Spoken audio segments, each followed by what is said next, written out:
ये आकाशवाणी रायपुर है। छत्तीसगढ़ी समाचार बुलेटिन के संग ललित साहू के जय जोहार।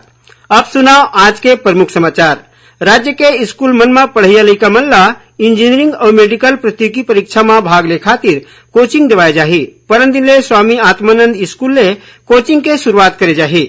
भारतीय जनता पार्टी डहार ले दंतेवाड़ा ले शुरू करे गए पहली परिवर्तन यात्रा आज मैनपुर और जसपुर ले शुरू होए दूसर परिवर्तन यात्रा रायगढ़ पहुंचिन और प्रधानमंत्री नरेंद्र मोदी काली बिहनिया 11 बजे ले आकाशवाणी में मन की बात कार्यक्रम में देश विदेश के लोगन मन ले अपन विचार साझा करही।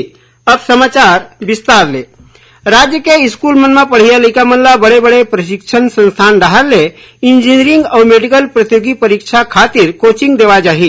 ये काम खातिर राज्य सरकार 25 सितंबर परन दिन ले स्वामी आत्मानंद कोचिंग के शुरुआत करही। ये योजना के तहत राज्य के 146 ठन विकासखंड मुख्यालय मन में बीआरसीसी केंद्र या 31 तखार हायर सेकेंडरी स्कूल मन में ऑनलाइन पढ़ाई के व्यवस्था करे जाही। एकर अलावा रायपुर, दुर्ग, बिलासपुर और कोरबा में शहरी स्रोत केंद्र चलाए जाही। राज्य शैक्षिक संस्थान और प्रशिक्षण परिषद के माध्यम ले छत्तीसगढ़ पाठ्य पुस्तक निगम ले चुने गए संस्था मन डहार ले कोचिंग ला देवाय जाही। ए संबंध में स्कूल शिक्षा विभाग डहार ले जम्मू जिला कलेक्टर और जिला शिक्षा अधिकारी मन ला जरूरी दिशा निर्देश जारी कर दे गए है। राज्य में स्कूली शिक्षा में गुणवत्ता सुधार करे खातिर चाक परियोजना ला विश्व बैंक और केंद्र सरकार डहार ले मंजूरी दे गए है। ये परियोजना के दस्तावेज ऊपर काली विश्व बैंक, केंद्र और छत्तीसगढ़ सरकार डहार ले हस्ताक्षर करेगी। खबर के मुताबिक विश्व बैंक के मदद ले शिक्षा गुणवत्ता सुधार के संगे संग स्कूल मन ला बढ़िया बनाए के फैसला घलो ले गए है। राज्य सरकार डहार ले पहली चरण में 400 करोड़ रुपया के प्रावधान करे गए है। ये परियोजना के माध्यम ले अवैया 5 बछर में विश्व बैंक डहार ले करीबन 2500 करोड़ रुपया के सहायता राशि दे जाही। ये परियोजना के माध्यम ले स्कूल मन में जरूरी सुधार काम करे जाही। भारतीय जनता पार्टी डहार ले दंतेवाड़ा ले शुरू करे गए परिवर्तन यात्रा आज गरियाबंद जिला के मैनपुर पहुंची। ए दौरान भाजपा सांसद चुन्नीलाल साहू पार्टी के पदाधिकारी और कार्यकर्ता मन के स्वागत करीन। ये परिवर्तन यात्रा में भाजपा के प्रदेश अध्यक्ष अरुण साव घलो शामिल हुई। सभा में श्री साव आरोप लगाइन कि राज्य के कांग्रेस सरकार भ्रष्टाचार और घोटाला में शामिल है। ओमन यूं कीन की राज्य सरकार जनता के हित में एको ठन काम नहीं करत है। उन्हें केंद्रीय मंत्री कृष्णा पाल गुर्जर राज्य सरकार पर वादा खिलाफी के आरोप लगावत कीन कि छत्तीसगढ़ में बेरोजगारी के संगे संग अपराध के घटना लगातार बढ़े है। ये दौरान केंद्रीय राज्य मंत्री अन्नपूर्णा देवी है कीन कि राज्य में महिला मन पर अब्बड़ घटना हो है। ओमन यूं कीन की केंद्र के नरेंद्र मोदी सरकार संसद में नारी शक्ति वंदन अधिनियम ला पास करा के महिला मन के अधिकार ला बढ़ाइन है। ओती जसपुर ले शुरू हुए परिवर्तन यात्रा आज रायगढ़ पहुंची। ये परिवर्तन यात्रा में नेता प्रतिपक्ष नारायण चंदेल शामिल हुई। ये मौका में श्री चंदेल एक ठन पत्रकार वार्ता में कीन कि राज्य के कांग्रेस सरकार भ्रष्टाचार और अपराध के मामला में पहली नंबर में हवाए। ये दौरान भारतीय जनता पार्टी के कई जन पदाधिकारी और कार्यकर्ता मन शामिल हुई। प्रसार भारती के सदस्य सचिव डीपीएस नेगी कीन की स्वच्छता सेवा अभियान न सिर्फ साफ सफाई ला बढ़ा देवत है भलुक एखर ले उत्पादन घलो बढ़ात है। आज रायपुर में दूरदर्शन और आकाशवाणी के अधिकारी मन के समीक्षा बैठक के अगुवाई करत ओमन कीन कि प्रसार भारती के तहत दूरदर्शन और आकाशवाणी ए अभियान ला पूरा जिम्मेदारी के साथ काम करत है। जेकर सेती न सिर्फ लोक प्रचारक के रूप में अपन छवि ला सुधारे है संगे संग राजस्व घलो अर्जित करीन है। छत्तीसगढ़ राज्य अक्षय ऊर्जा विकास अभिकरण क्रेडा ला ऊर्जा संरक्षण के क्षेत्र में राष्ट्रीय स्तर में बढ़िया प्रदर्शन करे खातिर परफॉर्मेंस अवार्ड ले सम्मानित करे गए है।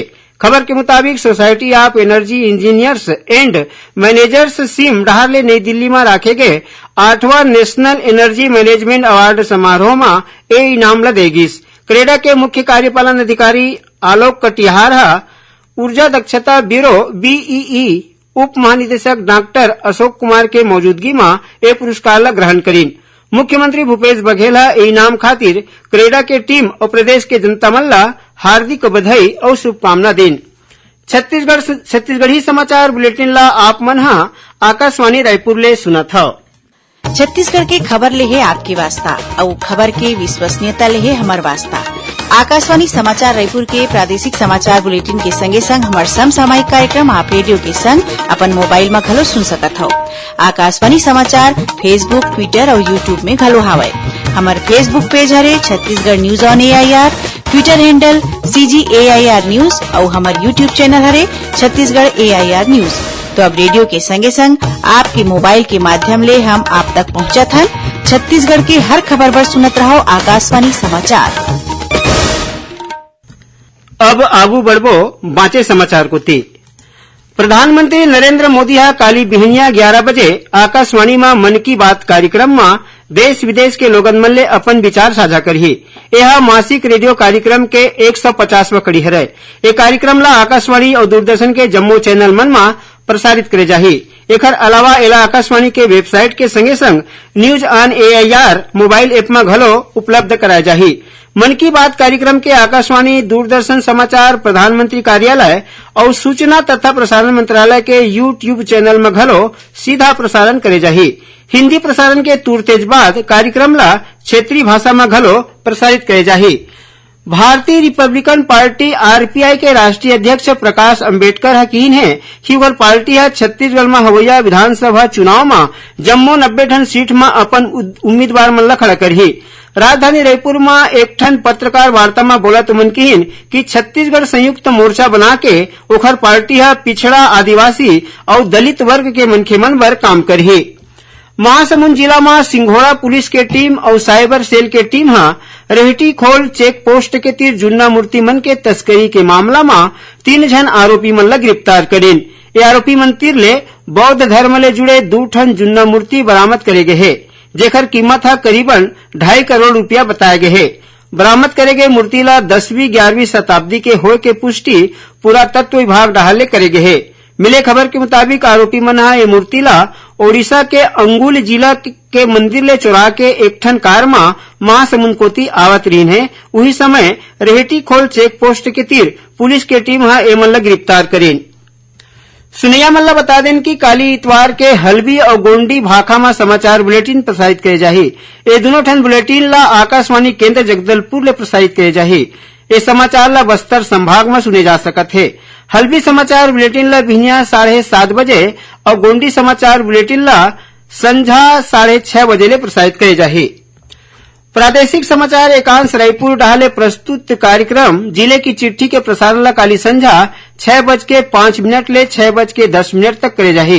ये कार्यक्रम ला प्रदेश के जम्मू आकाशवाणी केंद्र एके संग्रह रिले करही। ये दारी दंतेवाड़ा जिला के गतिविधि के बारे में जानकारी दे जाही। अब थोरकुन समाचार सार में सुन लो। इंदिरा गांधी राष्ट्रीय मुक्त विश्वविद्यालय इग्नू में जुलाई 2023 सत्र पर कई ठन पाठ्यक्रम में ऑनलाइन प्रवेश पंजीयन और पुनः पंजीयन के तिथि ला 30 सितंबर तक बढ़ा दे गए है। राज्य सरकार डाले सूरजपुर जिला के प्रभारी जिला शिक्षा अधिकारी और वारंग के विकासखंड जिला शिक्षा अधिकारी ला काम में लापरवाही बरते के सेती निलंबित कर दे गए है। जांजगीर चांपा जिला के तेंदुआ गांव के सरकारी मिडिल स्कूल में पदस्थ शिक्षक नरेश कुमार रत्नाकर ला निलंबित कर दे गए है और राजनांदगांव जिला के घुमरिया नदी में नहाए के दौरान एक जन 15 साल के लड़का वहा गए। पुलिस के टीम ए लड़का के तलाश करत है।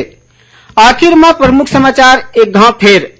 राज्य के स्कूल मन में पढ़ैया लड़का मन ला इंजीनियरिंग और मेडिकल प्रतियोगी परीक्षा मन में भाग ले खातिर कोचिंग देवाए जाही। परन दिन ले स्वामी आत्मानंद स्कूल ले कोचिंग के शुरुआत करही। भारतीय जनता पार्टी डाले दंतेवाड़ा ले शुरू करेगे पहली परिवर्तन यात्रा आज मैनपुर और जसपुर ले शुरू हुए दूसर परिवर्तन यात्रा आज रायगढ़ पहुंचीन। प्रधानमंत्री नरेंद्र मोदी काली बिहनिया 11 बजे आकाशवाणी में मन की बात कार्यक्रम में देश विदेश के लोगन मन ले अपन विचार साझा करही। एकरे संग छत्तीसगढ़ी समाचार बुलेटिन यही सिरावत है। जय जोहार।